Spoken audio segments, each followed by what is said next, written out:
छत्तीसगढ़ के पूर्व मुख्यमंत्री भूपेश बघेल पूर्व नियोजित कार्यक्रम बाधित होने के बाद भी आखिरकार 2 दिन देर से ही सही निमंत्रण का मान रखते हुए गरियाबंद जिले के अमलीपदर पहुंचे। यहां उन्होंने भगवान जगन्नाथ, बलभद्र और माता सुभद्रा के दर्शन किए, महाआरती में शामिल हुए और धार्मिक आयोजन के साथ साथ प्रदेश की राजनीति पर भी अपनी बात रखी। अमलीपदर की विश्व प्रसिद्ध रथ यात्रा महोत्सव के दौरान पूर्व मुख्यमंत्री भूपेश बघेल ने गुंडिचा मंदिर पहुंचकर भगवान जगन्नाथ, बलभद्र और माता सुभद्रा के दर्शन किए। उन्होंने प्रदेशवासियों की सुख समृद्धि और खुशहाली की कामना की। इस दौरान वे भगवान जगन्नाथ की महाआरती में भी शामिल हुए। पूर्व मुख्यमंत्री के साथ बिंद्रानवागढ़ विधायक जनक ध्रुव, सिहावा के विधायक अंबिका मरकाम, गुंडरदेही के विधायक कुंवर सिंह निषाद और भानु प्रतापपुर के विधायक श्रीमती सावित्री मनोज मांडवी भी मौजूद रहे। मंदिर परिसर में बड़ी संख्या में श्रद्धालुओं और कांग्रेस कार्यकर्ताओं ने उनका स्वागत किया। धार्मिक माहौल के बीच उन्होंने आयोजन की सराहना करते हुए इसे आस्था और संस्कृति का प्रतीक बताया।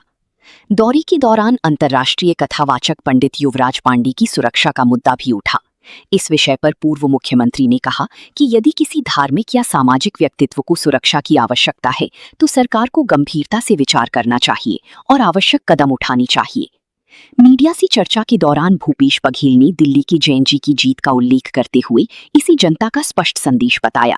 उन्होंने कहा कि सरकार को इस परिणाम से सबक लेना चाहिए और जनता की भावनाओं को समझते हुए अपने कार्यों की समीक्षा करनी चाहिए। धार्मिक आयोजन में शामिल होने पहुंचे पूर्व मुख्यमंत्री भूपेश बघेल का ये दौरा आस्था और राजनीति दोनों वजहों से चर्चा में रहा। एक ओर उन्होंने भगवान जगन्नाथ की पूजा अर्चना कर प्रदेश की खुशहाली की कामना की, वहीं दूसरी ओर प्रदेश की मौजूदा सरकार को राजनीतिक संदेश भी दिया। अब इस दौरे के राजनीतिक मायने भी निकाली जा रही हैं।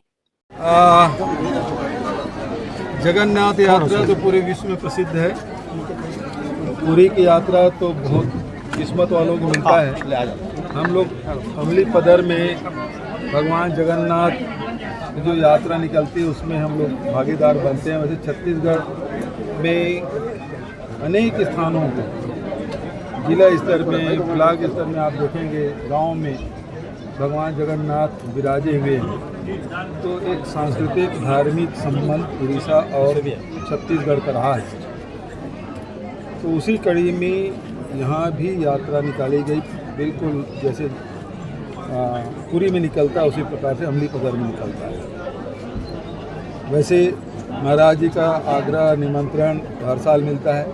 इस साल चूँकि दिल्ली में बैठक होने के कारण से आखिरी में नहीं आ पाया।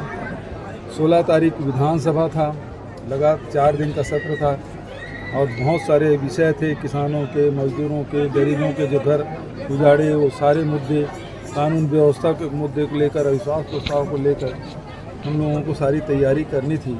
जनता की निगाह विधानसभा में लगी रहती है, तो एक जिम्मेदारी वहाँ भी। कल महाराज जी का फ़ोन आया कि आप आइए, जगन्नाथ जी का आशीर्वाद लीजिए।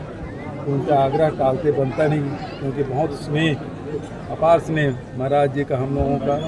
अनेक मंचों में जाने का भी अवसर मिलता है और पचरा हम लोग ज़रूर सुनते हैं महाराज जी से, क्योंकि बड़ा प्रसिद्ध है।